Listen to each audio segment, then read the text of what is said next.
నమస్తే. Welcome to Pallavi TV. ప్రస్తుతం మనం శ్రీ అయోధ్యనాథ్ ఆలయం దగ్గర ఉన్నాము, ఓల్డ్ సిటీలో. ప్రతి సంవత్సరం ఇక్కడ అయోధ్యనాథ్ టెంపుల్ అని ఓల్డ్ సిటీలో ఎక్కడైతే ఆలయం ఉంటుందో ప్రతి సంవత్సరం ఇక్కడ అంగరంగ వైభవంగా అయితే ఉత్సవాలు అయితే జరుగుతూ ఉంటాయంట. స్వామివారి కళ్యాణం వైభవంగా చేస్తూ ఉంటామన్నట్టని ఇక్కడ టెంపుల్కి సంబంధించిన 15 మెంబర్స్ ఫ్రెండ్స్ అయితే చూస్తూ ఉంటారంట ప్రతిసారి ఆలయానికి సంబంధించిన ఏ ఏర్పాట్లన్నా. అటోల్లో ఒక అబ్బాయి అయితే మనతో ఉన్నారు, వారితో మాట్లాడి మరికొన్ని విశేషాలు తెలుసుకుందాం. జై శ్రీరామ్. చెప్పండి, ఆలయం విశిష్టత ఏంటి? ప్రతి సంవత్సరం మీరే దగ్గరుండి చూసుకుంటారన్నట్టు అని చెప్తున్నారు. సో ఎలాంటి ఏర్పాట్లు చేస్తున్నారు ప్రతి సంవత్సరం? అంతేకాకుండా 4000 నుంచి 5000 జనాలు అయితే వస్తుంటారన్నట్టు అని చెప్తున్నారు. ఈ సంవత్సరం చూస్తున్నట్లయితే ఇంకెక్కువ మంది ఎక్స్పెక్ట్ చేస్తున్నారు అన్నట్టు అని అన్నారు. ఎందుకంటారు అంతమంది జనాభా ఎందుకు ఇక్కడ ప్రతి సంవత్సరం వస్తూ ఉంటారు? ఈసారి చూస్తే మన ఇండియాలోనే 4 ఉన్నాయి. హైదరాబాద్లో ఉంది, ఇట్లా సౌత్ హైదరాబాద్లో ఉంది, వెస్ట్లో ఏమో గుజరాత్లో ఉంది. సో ప్రతి సంవత్సరం 4000 నుంచి 5000 మంది వస్తుంటారు అన్నట్టు అని చెప్పారు ప్రతి శ్రీరామనవమికి. ఎందుకు అంతమంది వస్తుంటారు? ఇక్కడ చూసుకుంటే మన ఇండియాలోనే 4 ఉన్నాయి ఇవి విగ్రహాలు. అయితే ఇవి 4 ఉన్నాయి. ఒకటి అయోధ్యలో ఉంది, ఒకటి గుజరాత్లో ఉంది, ఒకటి హైదరాబాద్లో ఉంది, ఒకటి పూరిలో ఉంది. పూరిలో ఉంది. ఇవి 4 ఉన్నాయి. చూసుకుంటే ఒక సింగిల్ స్టోన్ స్ట్రక్చర్ పైన 42 ముహూర్తాలు ఉంటాయి. ఇవి పంతులు ఉండే, లడ్డు మహారాజ్ అని ఒక పంతులు ఉండే, ఆయనని అంతా చూసుకుంటుండే. ఆయన కోవిడ్ టైంలో ఎక్స్పైర్ అయిపోయిండు.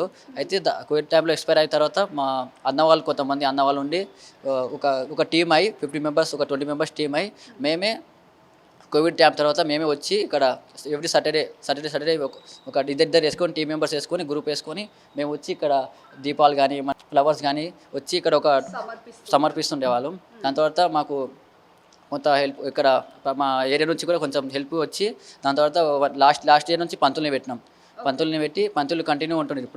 ఇప్పుడు దానివల్ల ఇప్పుడు ఇయర్ కూడా మాకు కొంచెం లాస్ట్ ఇయర్ కొంచెం ఒక పబ్లిక్ కూడా పెరిగింది. లాస్ట్ ఇయర్ కూడా వివాహాలు కాని వాళ్ళు కూడా ఇక్కడికి వచ్చి మొక్కుకుంటే మళ్ళీ వచ్చే సంవత్సరం వరకు పెళ్లిళ్ళు అవుతున్నాయి అన్నట్టు అని చెప్పినారు. అది ఎంతవరకు వాస్తవం? అట్లా వచ్చి మీకు చెప్పిన వాళ్ళు ఉండేనా ఎవరైనా? అట్లా చూసుకుంటే మా ఫ్యామిలీలో మా సిస్టర్స్కి అట్లా అయింది. మా వాళ్ళు మొక్కున్నారు, ఇయర్ మొక్కుంటే నెక్స్ట్ ఇయర్ వరకే వాళ్ళకు మ్యారేజ్ అయితే అయిపోయింది. అది కూడా చాలా మందికి కూడా మాకు తెలిసిన అన్న వాళ్ళు కానీ అక్క వాళ్ళు కూడా మాకు చెప్పారు అట్లా. దానివల్ల వాళ్ళు చెప్పిన తర్వాతమే మేము ఇట్లా డిసిజన్ తీసుకొని మీకు అట్లా చెప్తున్నాం. మేము కూడా ఇట్లా బయట చెప్తున్నాం మాకు అవుతున్నాయని. సో అన్నదానం కానీ అట్లా ఇంకేమన్నా చేస్తూ ఉంటారా? ఎందుకంటే ఆలయం చూస్తే మనకు ఒక 100 మంది పట్టే అంత స్పేస్ అయితే ఉంది, కానీ ఆ రోజు మట్టుకి 1000 మంది వస్తారు అన్నట్టని చెప్తున్నారు మీరు.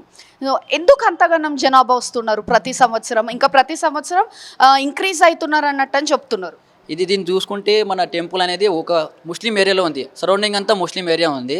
దానికి బట్టి మన హిందూ అనేది ఏమందో చూపించాలి. మన అందరు చూపిస్తే మన టెంపుల్ పైన అటాకులు కావు, ఏం కావు. దానివల్ల మనం కూడా ఇట్లా రీల్స్ చేసి ఇట్లా మన పబ్లిక్ డిస్ట్రిబ్యూట్ ఇట్లా చూపిస్తే కూడా ముస్లిం అనే వాళ్ళు కూడా మన టెంపుల్ దగ్గరికి రారు, పబ్లిక్ కూడా వాడతారు. మనకు ఆ రోజు కూడా పోలీస్ ప్రొటెక్షన్ కూడా చాలా ఉంటుంది. మనం కూడా కంట్రోల్ చేస్తాం. అంతా మా టీం వాళ్ళు అంతా మంచిగా కంట్రోల్ చేస్తారు. వచ్చిన దర్శనం చేసి పంపిస్తాం. ఫుడ్ కూడా అరేంజ్ చేస్తాం. ఈ స్కూల్ పక్కన ఫుడ్ పెడతాం. అక్కడ కూడా పబ్లిక్ అనేది సరిపోతారు. శ్రీరామనవమి రోజు చేస్తాం అన్నదానం. అన్నదానంలో ఎంతమంది వస్తుంటారు? మేము లాస్ట్ టైం ఒక 5K వరకు ప్లేట్లు తెచ్చినాం. అవన్నీ అయిపోయింది, ఫుడ్ అయిపోయింది. మళ్ళీ వనిపించినాం. మళ్ళీ దాన్ని చూసుకుంటే మేము 5,000 మెంబర్స్కి ప్లేట్ చేస్తే అవన్నీ అయిపోయినాయి. అంటే ఈసారి ఇంకా రీల్స్ వల్ల పబ్లిక్ చాలా అయింది. టెంపుల్ కూడా డైలీ ఒక 30 మెంబర్స్ వస్తారు. డైలీ వచ్చి దర్శనం చేసుకొని వెళ్ళిపోతున్నారు. ఈ రీల్స్ చూసి వచ్చిర్రు అందరు చాలా మంది. ఓకే, అయితే ఇప్పుడు ఈ గుడి అనేది మనకు మొత్తం ముస్లిం ఏరియాలోనే ఉంది. సో అట్లా మతంని వ్యతిరేకంగా కాకుండా ముస్లిమ్స్ కూడా వచ్చి మనకి ఏదన్నా సపోర్ట్ చేసే వాళ్ళు ఉన్నారా ఇక్కడ ఈ ఏరియాలో? లాస్ట్ టైం అయితే మనకు ముస్లిం అయితే సపోర్ట్ అంటే మనకు ఒక స్కూల్ ఇచ్చిర్రు వాళ్ళు. ఆ స్కూల్లో మనం ఫుడ్ డిస్ట్రిబ్యూషన్ అనేది దాంట్లో చేసుకున్నాం. ఈసారి కూడా రిక్వెస్ట్ చేస్తున్నాం వాళ్ళు కూడా సపోర్ట్ చేస్తారు. స్కూల్ ఇస్తారు ఏదో తెలియదు, సెకండ్ ఇయర్ అది. కానీ వాళ్ళకి అడిగేది అయితే అడిగినాం. లాస్ట్ టైం అయితే స్కూల్ ఇచ్చిర్రు వాళ్ళు. ప్రత్యేకంగా ఇక్కడ చూసుకుంటే ఈ గుడి ముస్లిం ఏరియాలో ఉండడం వల్ల ముస్లిం ఏరియాలో ఉండడం వల్ల ముస్లిమ్స్ కూడా ఇక్కడ ప్రతి సంవత్సరం వీళ్ళకి సపోర్టివ్గానే ఉండి వాళ్ళకి ఏది కావాలన్నా అది సపోర్టివ్గా హెల్ప్ చేస్తారన్నట్టని ఇక్కడ ఉన్న వాళ్ళు కూడా చెప్తూ ఉన్నారు. అలాగే ఇక్కడ మనతో ఆలయ అర్చకులు ఉన్నారు, వారితో మాట్లాడి లోపల మూర్తికి సంబంధించిన వివరాలు మనం తెలుసుకుందాం. नमस्ते महाराज, बोलिए मूर्ति के बारे में क्या बोलते हैं? जी, एक शिला में जो है, एक शिला में श्री राम सीता, श्री राम सीता, लक्ष्मी नारायण भगवान और बाली, सुग्रीव, जामवंत और आंजनेय स्वामी, विभीषण विराजमान है. एक शिला में जो है सभी भगवान प्रतिमाएं जो है विराजमान हैं, सप्त ऋषियों के साथ में जो है विराजमान हैं. यह मंदिर जो है एक शिला के नाम से श्री अयोध्यानाथ मंदिर शास्त्रीपुरम में जो है स्थापित है. ऐसा ही मंदिर जो है एक जो है श्री राम जन्मभूमि अयोध्या में है, आपके गुजरात अहमदाबाद में स्थापित है, और एक जो है जगन्नाथपुरी में स्थापित है, और चतुर्थ मंदिर जो है एक शिला में शास्त्रीपुरम श्री हैदराबाद में स्थापित है. ये मंदिर का विशेषता क्या है? मंदिर में प्राचीन मंदिर है, और मंदिर की विशेषता है यहाँ हर मनोकामनाएं जो है पूर्ण होती है. ऐसा विशाल मंदिर जो है अपने भाग्यनगर हैदराबाद में एक ही है, शास्त्रीपुरम में.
ప్రస్తుతం మనతో పాటు హనుమాన్ చాలీసా కథావాచక్ అదికి కార్తిక్ గారు మనతో ఉన్నారు. వారితో మాట్లాడి మరికొన్ని విశేషాలు తెలుసుకుందాం. చెప్పండి, ఆలయ ప్రత్యేకత ఏంటంటారు? ఫస్ట్ థింగ్, ఆల్రెడీ నేను మీ టీంతో మాట్లాడాను, బట్ మీ మాటల్లో వినడం అది మాకు కావాలి. తప్పకుండా అండి, వచ్చి మీరు దర్శనం చేసుకున్నారు కదా.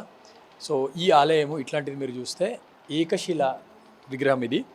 ఇట్లాంటివి మొత్తం దేశంలో 4 ఉన్నాయి, అవి కూడా 4 దిక్కులలో ఉన్నాయి, ఈస్ట్, వెస్ట్, నార్త్, సౌత్ అని.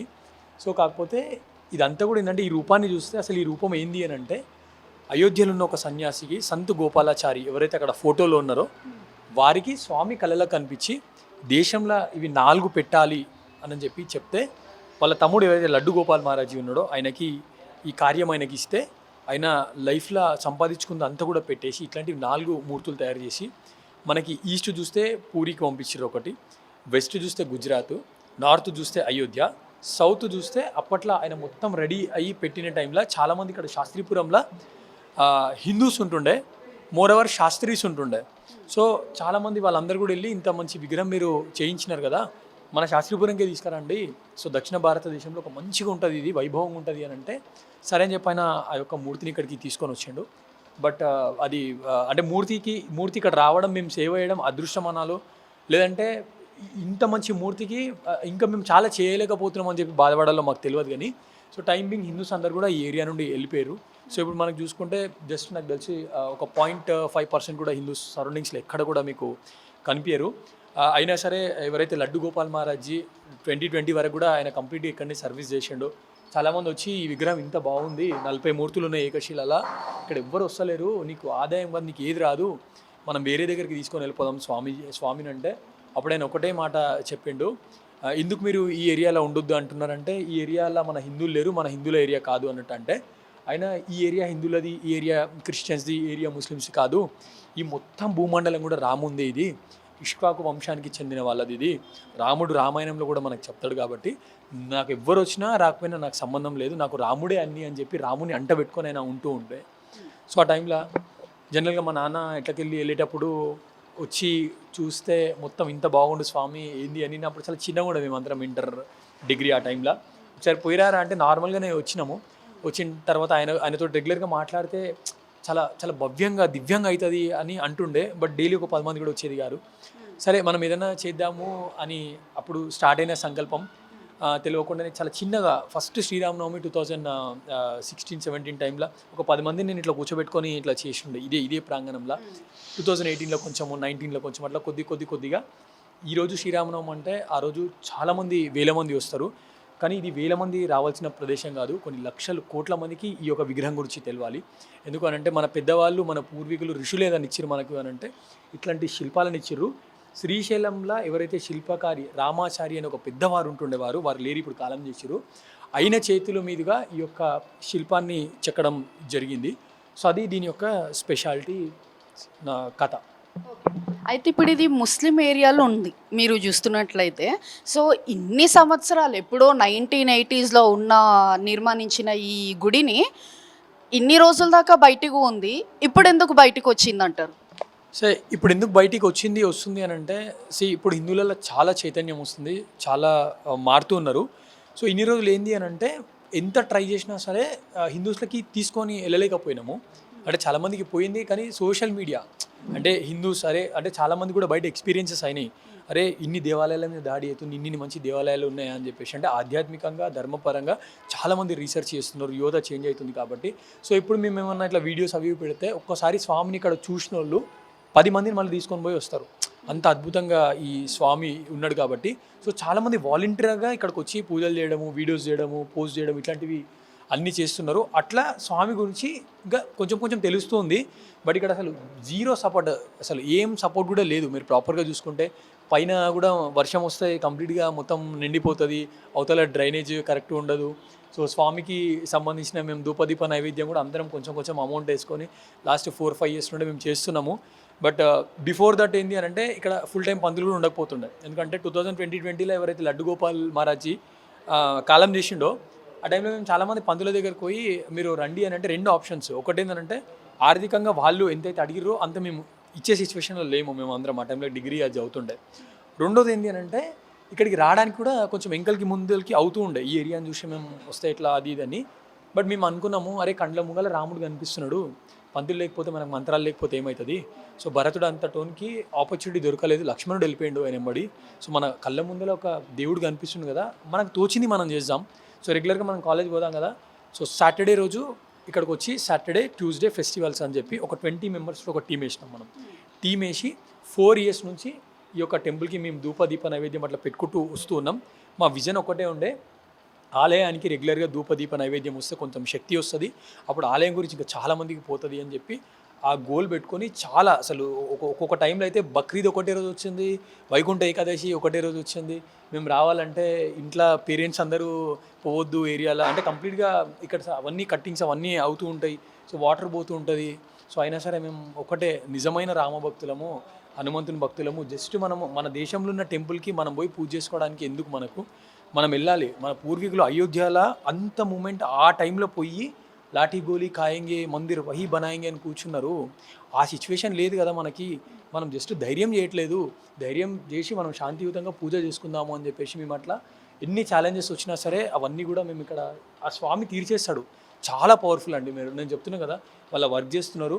మీరు నార్మల్గా శ్రీరామనవమి ఆ తర్వాత ఎప్పుడైనా వచ్చి ఒక 10 మినిట్స్ మీరు అక్కడ కూర్చుంటే మీరు ఎనర్జీని ఫీల్ అవుతారు. అంత పెద్ద ఆదిశేషు ఉన్నాడు ఇక్కడ. మీరు చూస్తే చాలామంది ఏమనుకుంటారు అంటే ఏదో ఇది అయిపోతుంది అని. సో అట్లా కాదు. చూడండి ఇప్పుడు వచ్చే భక్తులు వీళ్ళందరూ కూడా సోషల్ మీడియా నుంచి చాలా దూరం నుంచి వస్తున్నారు. నెల్లూరు, గుంటూరు ఇక్కడ నుంచి కూడా వీడియోస్, హైదరాబాద్లో ఉంటున్న వాళ్ళకి షేర్ కొట్టి మీరు ఆ టెంపుల్కి వెళ్ళాలి. మరి ఈ టెంపుల్కి వస్తే ఏమవుతుంది అని అంటే, ఈ టెంపుల్ గురించి మొత్తం తెలంగాణ, తెలుగు స్టేట్స్, ఇండియాలో తెలిస్తే గవర్నమెంట్ నుంచి కూడా ఏదైనా సపోర్ట్ వస్తుంది. ఎందుకంటే ఇట్స్ లైక్ యునెస్కో వాళ్ళు ఎట్లయితే మనకి ఈ హంపి ఇట్లాంటివి ఇట్లా కాపాడుతారో, దీనికి సంబంధించినది మనకి ఇంకా చాలా గవర్నమెంట్ నుంచి సపోర్ట్ రావాలి, ప్రొటెక్షన్ రావాలి. ఇంకా నిత్యం స్వామికి సంబంధించిన అనేక అవి జరుగుతూ ఉండాలి. సో దానికోసం మేము ప్రయత్నం చేస్తున్నాం. ఇప్పుడు మీరు అక్కడ స్వామిని చూస్తే కూడా ఆ రూపానికి కూడా ఒక చరిత్ర ఉంటుంది.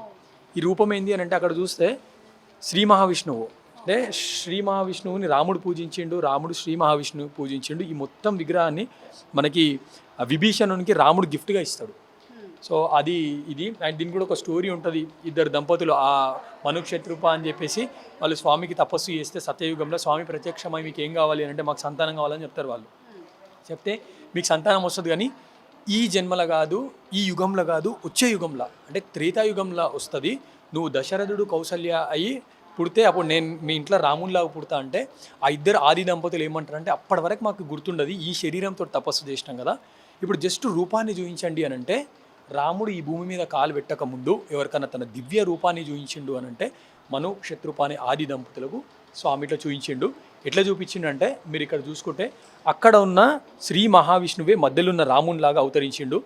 దెన్ మనకు అక్కడ ఉన్న లక్ష్మీమాత మధ్యలో ఉన్న సీతమ్మ తల్లిలాగా, పైన మనం చూసుకుంటే మధ్యలో లక్ష్మణ స్వామి అంటే ఆ ఆదిశేషువే లక్ష్మణ స్వామిలాగా, శంఖ చక్రాలు భరత క్షత్రజ్ఞుల్లాగా. సో కింద మనం చూస్తే ఆ ఆంజనేయ స్వామి గరుత్మంతుడు అంటే ధర్మం కోసం ఎవరైతే ఈ రామాయణం టైంలో ఉండేనో ఆంజనేయ స్వామి, మన సుగ్రీవుడు, జాంబవంతుడు, దాంతోపాటు వైకుంఠంలోని ప్రధాన దేవతలు గరుత్మంతుడు, నారదుడు, విభీషణుడు. సో ఇట్లా ఇట్లా పరివారం మొత్తం ఈడ ఉంది. సో ఇది ఈ యొక్క విగ్రహానికి సంబంధించిన చరిత్ర. చాలా బాగా చెప్పారు. అయితే నా దగ్గర ఇంకొక క్వశ్చన్ ఉంది. ఇప్పుడు ఇన్ని ఏళ్ళ నుంచి భక్తులు భయపడే రాలేరంటారా ఈ ఏరియాకి? భయపడి ఏం అలా అయితే ఏం కాదు, భయపడి అట్లా ఏం కాదు, కానీ చాలామందికి తెలియక రాలేదు.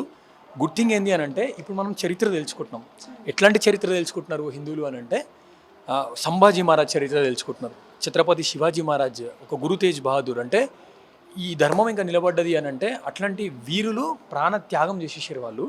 సో అట్లీస్ట్ మనము మన హైదరాబాదు, మన దేశము, రాజ్యాంగం మనకి ఎక్కడన్నా పోవచ్చు, ఎక్కడన్నా మనం పూజ చేసుకోవచ్చు. కాబట్టి మనం ఎటువన్నా పోవాలి అని చెప్పి చాలామంది ధైర్యం ఇంకా ఎక్కువ చేసి ఇట్లాంటి గుళ్ళకి వస్తున్నారు. సో భయం కంటే తెలియక చాలామంది రాలేదు, ఆదరణకు నోచుకోలేదు, పట్టించుకునే వాళ్ళు లేకుండే అంతే. ఫైనల్గా హిందూ ముస్లిం అంటే మొత్తానికి ఏమంటారు? హిందూ ముస్లిం మనం అన్నదమ్ములమే అన్నట్టు చెప్తారా? అన్నదమ్ములం అని మనము 100% చెప్పొచ్చు. బట్ కొన్ని కండిషన్స్ ఉంటాయండి. లైక్ ఏదైతే మనము సెక్యులరిజం ఇవన్నీ అంటున్నాం కదా, సో మనం ఎంతైతే రెస్పెక్ట్ చేస్తున్నామో వాళ్ళు కూడా అంతే రెస్పెక్ట్ చేయాలి, వాట్ ఎవర్ ఇట్ ఈస్. ఎందుకంటే ఇప్పుడు ఆల్వేస్ ఈవెన్ మనం చిన్న వందే మాత్రమే చూసుకుంటే కూడా సో మేము వందే మాత్రం పాడము అని అంటారు వాళ్ళు. ఎందుకు అని అంటే జనరల్గా అందులో మీరు దుర్గామాత, చండీదేవి వీళ్ళ పేర్లు ఉన్నాయి కాబట్టి మేము పాడము అన్నట్టు అంటే ఇట్లా మాట్లాడతారు. ఎవరైతే మాట్లాడతారో వాళ్ళకి, అందరికీ కాదు. సో బట్ అదే హిందువులు చూస్తే సో అతిథి దేవో భవ అని చెప్పేసి హిందువులు అందరూ కూడా ఒకప్పుడు ఇప్పుడు స్టిల్ చాలామంది క్రిస్టియన్స్, మళ్ళీ తర్వాత ముస్లిమ్సే కానీ చాలా మతాల వాళ్ళు ఈ దేశానికి వచ్చారు. సో ఎందుకు అని అంటే హిందూస్ ఆల్వేస్ వేరే వాళ్ళని వెల్కమ్ చేస్తారు. బట్ ఇప్పుడు చూస్తే మీరు హిందువుల సంఖ్య చూస్తే హిందువుల సంఖ్య తగ్గుతుందా పెరుగుతుందా మీకు తెలుసు. సో వేరే మతాల సంఖ్య పెరుగుతుందా తగ్గుతుందా మీకు తెలుసు. రెండో విషయం, దాడులు అవుతున్నాయి. ఏ ప్రార్థనా మందిరాల మీద దాడులు అవుతున్నాయి? మెజారిటీ ఉన్న ఈ హిందూ దేశంలో హిందూ మందిరాల మీద, దేవాలయాల మీద దాడులు అవుతున్నాయి. కానీ మొత్తం చరిత్ర మనం చూస్తే హిందువులు దేవాలయాలు, వేరే ప్రార్థనా మందిరాలు కాకుండా ఏ దేశం మీద హిందువులు దాడి చేయలేరు, ఏ దేశం మీద భారతదేశం దాడి చేయలేదు. అది మన కల్చర్ కాదు. సో రాముడు కూడా ఈరోజు నాకు బాధ ఏమనిపిస్తుంది అని అంటే రామాయణం గురించి మనం మాట్లాడాలన్నా సరే చాలామంది వచ్చి సోషల్ మీడియాలో అక్కడిక్కడ వచ్చి ఎవరైతే మీరు అన్నారో అట్లా దాంట్లోకి చాలామంది వచ్చి నెగిటివ్గా కామెంట్స్ పెడతారు. సో రాముని చరిత్ర చదివితే కండ్లకి నీళ్ళు వస్తాయి. ఆయన ఈరోజు ఒక చిన్న పిల్లగాడు ఇంట్లో తల్లిదండ్రులు ఒక చిన్న పాల ప్యాకెట్ తీరా అని చెప్పి షాప్కి పోరా అంటే పోరు. అట్లాంటిది జస్ట్ తల్లిదండ్రుల మాట మీద 14 ఏళ్ళు వనవాసం పోయిండు రాముడు. సో ప్రపంచం అంతా ఆయన ఏమనుకుంటారు అని అంటే అరే వాలిని ఎంకల్కేలు నువ్వు కొట్టినావు అని చెప్పేసి రాముడిని చూస్తారు. కానీ కరెక్ట్ రామాయణం చదివిన వాళ్ళకి అర్థం కాదు. వాలిని ఎంకల్కేలు కాదు, బ్రహ్మదేవుడు వాలికి ఒక వరం ఇచ్చాడు. ఏం వరం ఇచ్చాడు? ముందల నుంచి ఎవరైతే కొట్లాడతారో సగం పవర్స్ ముందల వాళ్ళే నీకు వచ్చేస్తాయని చెప్పారు. రాముడు ఆ వరాన్ని బ్రేక్ చేయగలడు, కానీ బ్రహ్మదేవుడు కూడా సృష్టికర్త, ఆయనకి రెస్పెక్ట్ ఇవ్వాలి, ఆయన వరానికి రెస్పెక్ట్ ఇవ్వాలి అని చెప్పేసి ఆయన ఎంకల్కేలు కొడతాడు.